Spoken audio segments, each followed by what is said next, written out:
ರಾಮೇಶ್ವರ ಮಠವನ್ನ ನನಗೆ ವೈರಿಗಳಿರುವುದಿಲ್ಲ, ನಿನಗೆ ವೈರಿಗಳಿರುವುದಿಲ್ಲ. ಬ್ರಹ್ಮದೇವರಿಂದ ಸಾವಿರದ ವರವನ್ನು ಪಡೆದುಕೊಂಡು ಧರ್ಮದಿಂದ ಬರೆಯುತ್ತಿರುವನು. ನೀತಿ ಉಪದೇಶವನ್ನು ಹೇಳು.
ನೀನು ಯಾವ ತಾಯಿಯ ಗರ್ಭದೊಳಗೆ ಹುಟ್ಟಿ ಈ ಭೂಲೋಕಕ್ಕೆ ಬಂದಿರುವೆ?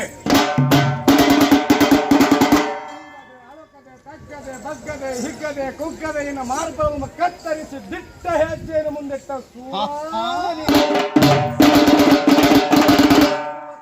ನಿನ್ನಪ್ಪ ನಿನ್ನವ ನಿನಗಿಟ್ಟಿರುವ ನಾಮಾಂಕಿತವಾದರೇನು?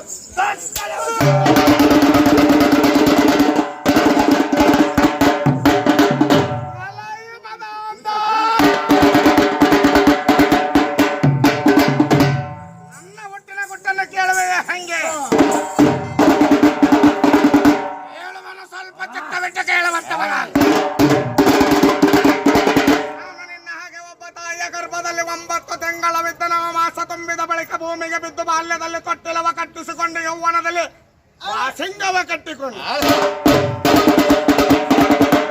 ಕಾಲದಲ್ಲಿ ಕರುಣೆ ಇಲ್ಲದೆ ಕಟುಕರ ಹಾಗೆ ಚಟ್ಟವ ಕಟ್ಟಿಸಿಕೊಂಡು ಸುಡಗಾಡಕ್ಕೆ ಹೋಗಲು ಬಂದವನಲ್ಲ. ಏ ಪೋರ ಬಾಲಕ, ನಿನ್ನದು ತಪ್ಪಲ್ಲ, ನಿನ್ನ ವಯಸ್ಸಿನ ತಪ್ಪಿರುವುದು. ಕೊತ ಕೊತ್ತನೆ ಕುದಿ ಎತ್ತಿರುವುದರಿಂದ ಬಾಯಿಗೆ ಬಂದಂತೆ ಮಾತನಾಡಬೇಡ. ಬ್ರಹ್ಮಾಂಡದೊಳಗೆ ತಂದೆ ತಾಯಿ ಇಲ್ಲದೆ ಮಕ್ಕಳು ಹುಟ್ಟಲಿಕ್ಕೆ ಸಾಧ್ಯವೇ? ನನಗನಿಸುತ್ತಿರಬಹುದು ಈ ಬ್ರಹ್ಮಾಂಡವನ್ನೇ ಇಬ್ಬಾಗ ಮಾಡಿ ಮೇಲಕ್ಕೆದ್ದು ಬಂದಿರಬಹುದು. ಆಕಾಶದೊಳಗಿರುವಂತಹ ನಕ್ಷತ್ರಗಳು ಪಳ ಪಳ ಪಳ ಪಳ ಪಳ ಪಳ ಪಳ ಪಳ ಪಳ ಪಳ ಪಳ ಉದುರಿ ಬಿದ್ದ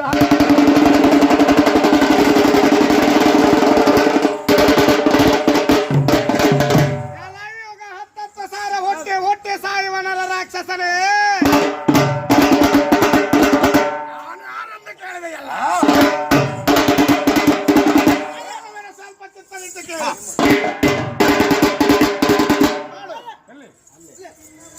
ಕೈಲಾಸದೊಳಗೊಪ್ಪುವ ತಾರ ವಿಮಲಕ್ಕಿಂತಾಲ ಕುರುವಕ ಮರುವಕ ಕುಂದು ಒಂದು ಚಂಪಕ ಚಂಪೆಯ ಪಾಲಕ ಪಾಲ ಪ್ರಿಯನಾರಿ ಹೇಳುವಂಗೆ ಜಾಡವೆಂಬರ ಪ್ರೀತಿಯ ಮನೋಹರಂಗಳಾಗಿರುವ ಪರಶಿವನ ಸಿಕ್ಕಿ ನೇತ್ರ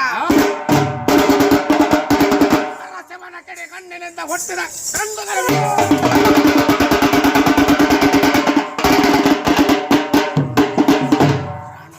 ಭಯಂಕರ ಯುದ್ಧದೊಳಗೆ ಸೂರ ಸುಮ್ಮನೆ ನೀನು ಬಂಧಿಸಿಟ್ಟಿರುವ ದೇವಾನುದೇವತೆಗಳನ್ನು ಬಿಟ್ಟು ಈ ನನ್ನ ಪಾದಕ್ಕೆ ಶರಣ ಹೋದರೆ ನಿನಗೆ ಜೀವದಾನ ಇಲ್ಲದಿದ್ದರೆ ಇದೇ ಗಂಭೀರವಾದ ಕಟಕಕ್ಕೆ ನಿರ್ಣಯ ಮರಣದಾನ ತಕ್ಕಂತ ಮಾತುಗಳನ್ನೇಳು ವೀರಭದ್ರ ಕೈಲಾಸವಾಸಿಯಾದ ಹರುಕ ಮುರುಕ ತಿರುಕ ವಿರೂಪಾಕ್ಷನ ಮಗನೇ ನೀನು ಸ್ಮಶಾನವಾಸಿ ಬೂದಿ ಬಳಕ ಮಂಗಲ ವರವ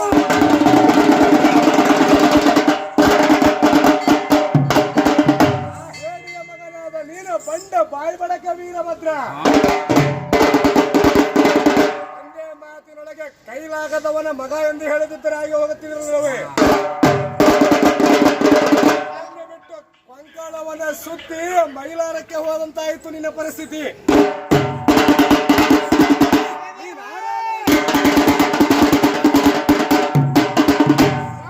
ಸುತ್ತು ಮೈಲಾರಕ್ಕೆ ಬರದಿದ್ದರೆ ಯಾರು ಮೈಲಾರಕ್ಕೆ ಹೋಗುತ್ತಿದ್ದಿಲ್ಲ ಕಾರಣಕ್ಕೆ ಕೇಳುತ್ತಿದ್ದಿಲ್ಲ ಮೈಲಾರಕ್ಕೆ ಹೋಗಬೇಕಾದ್ರೆ ಮೊದಲು ದೇವರ ಗುಡ್ಡಕ್ಕೆ ಹೋಗಬೇಕು ಎತ್ತಕ್ಕಾಗಿ ಅಂದರೆ 11 ಹುಣ್ಣಿಮೆಗಳನ್ನು ದೇವರ ಗುಡ್ಡದ ಗುಡದಲ್ಲೇ ಕೇಳಿದರಂತೆ ಮೈಲಾರಲಿಂಗ ಆಗಲಿ ಒಂದೇ ಹುಣ್ಣಿಮೆಯಲ್ಲಿ ನಿನ್ನ ಎಲ್ಲಾ ಭಕ್ತರನ್ನು ನಾನು ಕೂಡಿಸಿಕೊಳ್ಳದಿದ್ದರೆ ಮೈಲಾರಲಿಂಗನೇ ಅಲ್ಲ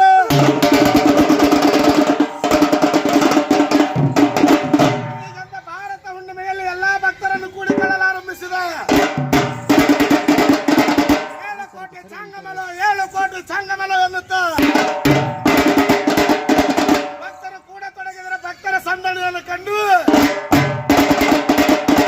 ಗುಡ್ಡದಲ್ಲಿರುವ ಗುಡದಲ್ಲಿ ಕಣ್ಣಿಗೆ ಬಟ್ಟೆಯನ್ನು ಕಟ್ಟಿಕೊಂಡು ಗಳ ಗಳ ಗಳ ಗಳ ಗಳ ಗಳ ಗಳ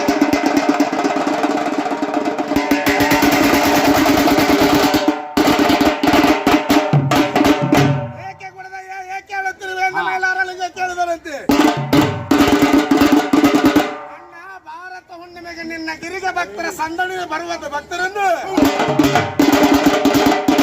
ನಾನು ನೋಡಲಾರೆ ಅದು ಒಂದು ಹುಣ್ಣಿಮೆಯನ್ನು ನನಗೆ ಕೊಟ್ಟು ಬಿಡು ಎಂದು ಕೇಳಿದರಂತೆ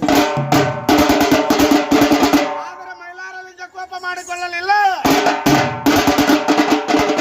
ಆಗಲೇ ಗುಡದಯ್ಯ ನನ್ನ ಗಿರಿಗೆ ಬರುವ ಭಕ್ತರು ಭಾರತ ಹುಣ್ಣಿಮೆಯ ಕಾಲದಲ್ಲಿ ನನ್ನ ಗಿರಿಗೆ ಬರುವ ಭಕ್ತರು ಹೋಗಿ ದೇವರ ಗುಡ್ಡದ ಗುಡದಯ್ಯನ ದರ್ಶನ ಪಡೆದುಕೊಂಡು ನಂತರ ಮೈಲಾರಕ್ಕೆ ಬರಲಿ ಎಂದರಂತೆ ಅದಕ್ಕಾಗಿ ಹೊಂಕಣ ಸುತ್ತಿ ಮೈಲಾರಕ್ಕೆ ಬರುವರು ಅದರ ಮರ್ಮವನ್ನು ಅರಿಯದೆ ಬಾಯಿಗೆ ಬಂದಂತೆ ಮಗಳುವ ಮೂರ್ಖ ಕಪ್ಪಿನ ಸಾಧವ ಮದ ಗಜ ಬಲ್ಲದಲ್ಲವೇ ಹೋಗೆ ಸೊಪ್ಪು ತಿನ್ನುವ ನಿನ್ನಂತ ಕುರಿಯಂತ ಬಲ್ಲದ ಮದ ಅಲ್ಲ ಕೃಷ್ಣದ ಪರಿಮಳವ ಭ್ರಮರ ಬಲ್ಲದಲ್ಲವೇ ನೀರೊಳಗೆ ಆಡುವ ನೀರಗೋಳಿ ಎತ್ತಬಲ್ಲದ ಮದ ಅಂದ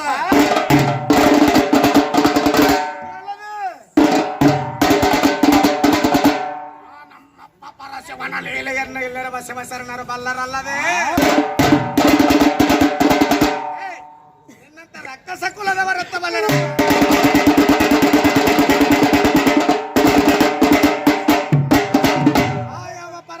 ನಿಂದೆಯನಾಡುವ ಮೂರ್ಖ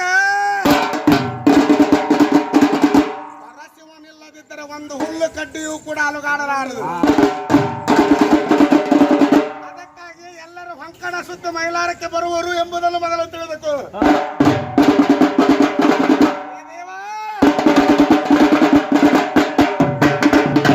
ಮಾತನಾಡುತ್ತಿರುವ ಬಗೆ ಹೇಗಾಗುತ್ತಿರುವುದೆಂದರೆ ನಾನಲ್ಲ ನಿನ್ನ ಮಾತಿಗೆ ನೀನೇ ಉತ್ತರವನ್ನು ಕೊಡುತ್ತಿರುವೆ ವೀರಭದ್ರ ಸಾವಿರಾರು ಮಾತನ್ನು ಹೇಳಿಬಿಟ್ಟು ಅದಕ್ಕೆಂದು ಹೇಳುತ್ತಾರೆ ಬೂದಿ ಬಡಕನ ಮಗ ಬಂಡ ಬಾಯಿ ಬಡಕ ವೀರಭದ್ರನಿಂದ ಯಾರ ಮಗನಾದರೆ ನಾನೇನು ಮಾಡಲಿ? ಎಲ್ಲ ಅರಿತವರ ಮುಂದೆ ಬುದ್ಧಿ ಹೇಳಬಹುದು, ಅರಿಯದೇ ಇರುವವರ ಮುಂದೆ ಬುದ್ಧಿ ಹೇಳಬಹುದು. ಅರ್ಥ ತಿಳಿದವರ ಮುಂದೆ ಬುದ್ಧಿ ಹೇಳುವುದು ಕಷ್ಟ.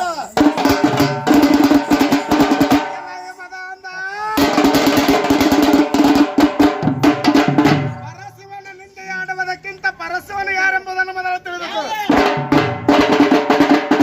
ಆ ಪರಶಿವನಿಲ್ಲದಿದ್ದರೆ ಈ ಜಗತ್ತು ಇರುತ್ತಿರಲಿಲ್ಲ, ನೀನು ಇರುತ್ತಿರಲಿಲ್ಲ, ನಾನು ಇರುತ್ತಿರಲಿಲ್ಲ. ಅದಕ್ಕಾಗಿ ಹೇಳುವೆನು ಕೇಳು ಮೂರ್ಖ. ಮೊದಲು ದೇವತೆಗಳನ್ನು ಬಿಟ್ಟು ನನ್ನ ಪಾದಕ್ಕೆ ಶರಣ ಹೋಗುವೆಯೋ? ಇಲ್ಲ ಮಾತಿಗೆ ಚಿಕ್ಕ ಬಾಲಕ ಚಿಕ್ಕ ಬಾಲಕ ಚಿಕ್ಕ ಬಾಲಕನಿಂದ ಮಾತನಾಡುತ್ತೀನಿ.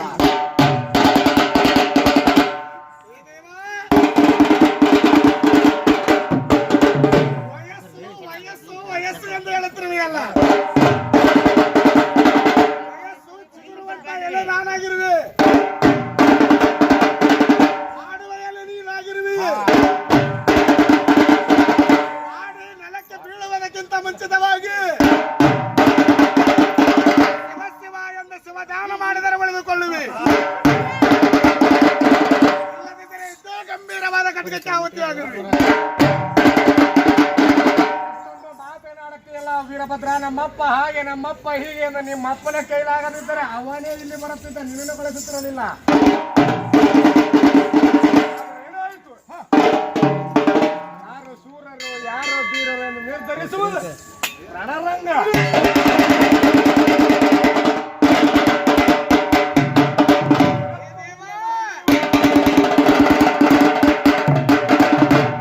ಮಾತನ್ನು ಹೇಳುವುದು ಸಿದ್ಧ, ಯುದ್ಧಕ್ಕೆ ಮಾಡುವುದು ಸಿದ್ಧ. ಹೊಟ್ಟೆ ಬಂದ ಬಳಿಕ ಅಂಜುವನಲ್ಲ, ಅಳುಕುವನಲ್ಲ, ಹಿಕ್ಕುವನಲ್ಲ, ತಗ್ಗುವನಲ್ಲ, ಬಗ್ಗುವನಲ್ಲ ವೀರಭದ್ರ. ಯುದ್ಧವನ್ನು ಮಾಡುವ ಗಂಡದೆಯ ಗುಂಡಿಗೆ ನಿನ್ನಲ್ಲಿದ್ದರೆ ಬಾಲಕರೊಡನೆ ಯುದ್ಧವನ್ನು ಮಾಡುವಂತವರ.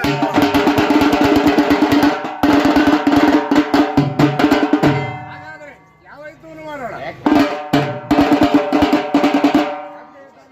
ದೃಷ್ಟಿ ಯುದ್ಧವನ್ನು ಮಾಡುವೆಯೋ, ಮುಷ್ಟಿ ಯುದ್ಧವನ್ನು ಮಾಡುವೆಯೋ, ಜಲ ಯುದ್ಧವನ್ನು ಮಾಡುವೆಯೋ, ಅಗ್ನಿ ಯುದ್ಧವನ್ನು ಮಾಡುವೆಯೋ? ಹಾಗಾದರೆ ನಾನೇ ಇವತ್ತು ಆಯ್ಕೆ ಮಾಡಿಕೊಳ್ಳುತ್ತೇನೆ. ಬಹಳ ದಿವಸಗಳೇ ಕಳೆದು ಹೋಗಿರುವವ ನೀನು ನಿಜವಾದ ಸೂರನೇ ಆಗಿದ್ದರೆ ತೊಡೆ ತಟ್ಟಿ ದೃಷ್ಟಿ ಯುದ್ಧವನ್ನು ಮಾಡೋಣವ.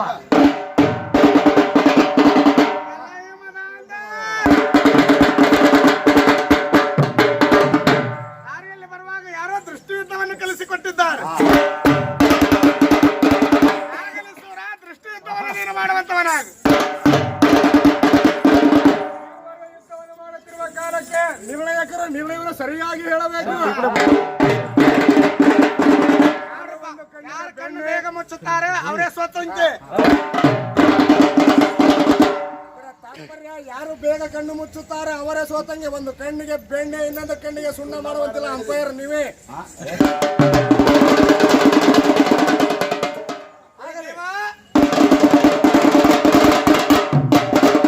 ಆಗಲಿ ಊರು ದೊಡ್ಡದು, ಹೊಸ ತೇರು ಮಾಡಿದ್ದಾರೆ.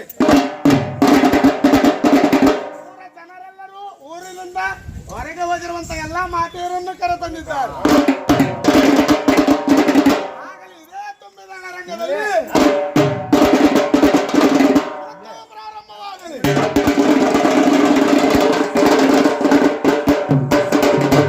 ದಿನನಿತ್ಯ ನನ್ನ ನಿನ್ನ ಜೊತೆ ಗುಗ್ಗಳ ಮಾಡುತ್ತಾರೆ. ಇವರ ತಪ್ಪು ಹೇಳಬಹುದು,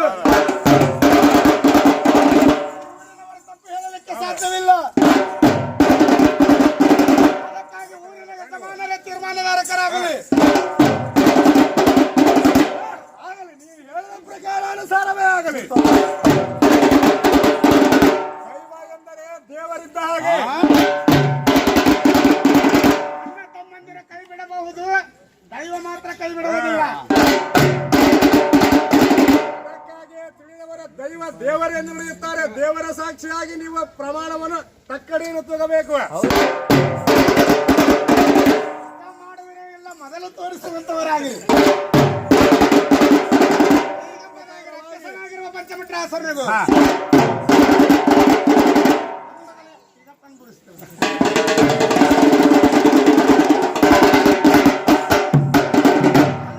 ವೀರಭದ್ರ ದೇವರಿಗೂ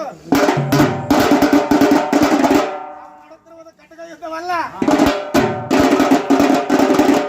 ಆಯ್ಕೆ ಮಾಡಿಕೊಂಡ್ರು ಈ ದೃಷ್ಟಿ ಯುದ್ಧವನ್ನ.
ಬಾಲಕನು ಕೂಡ ನಿನಗೆ ಅದರಲ್ಲಿಲ್ಲ.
ಪಂಚಮುಟ್ರಾಸುರ ಗೆದ್ದರೆ ಆಡಕ್ ಬಂದಿದ್ದೆ ಎನ್ನುವ, ಸೋತರೆ ನೋಡಕ್ ಬಂದಿದ್ದೆ ಎನ್ನುವ. ಸೋತರು ಕೂಡ ಅವರನ್ನು ಕೈ ಮಾಡಿ ತೋರಿಸುತ್ತೀರಿ ಅಲ್ಲ. ಈಗ ನಿನ್ನ ಪ್ರಾಣ ಪಕ್ಷಿ ಹೋಗಿರುವುದು, ಈಗಲಾದರೂ ನಿನಗೆ ಬುದ್ಧಿ ಬಂದಿತ್ತೆ. ಬುದ್ಧಿಯೇ ಬರುತ್ತಿರಲಿಲ್ಲವಲ್ಲ ಎಂದು ತಿಳಿದು ಅವಸರ ಮಾಡುವ ಕಾರಣ ದೇಹದಿಂದ ಸುಗಂಧ ದ್ರವ್ಯವಾದ ಕುಗ್ಗಳ ಕೊಡಗಳನ್ನು ನಿರ್ಮಿಸಿಕೊಂಡು ಕೊಡಗಳನ್ನು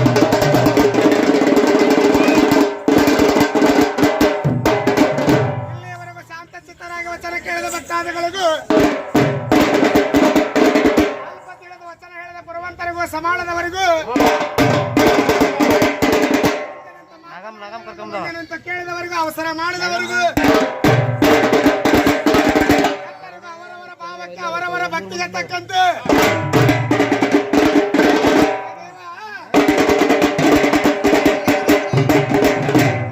ದೇವರ ಆಯುರ ಆರೋಗ್ಯ ಭಾಗ್ಯ ಕೊಟ್ಟು ಕಾಪಾಡುವುದನ್ನು ಬೇಡಿಕೊಳ್ಳುತ್ತಾ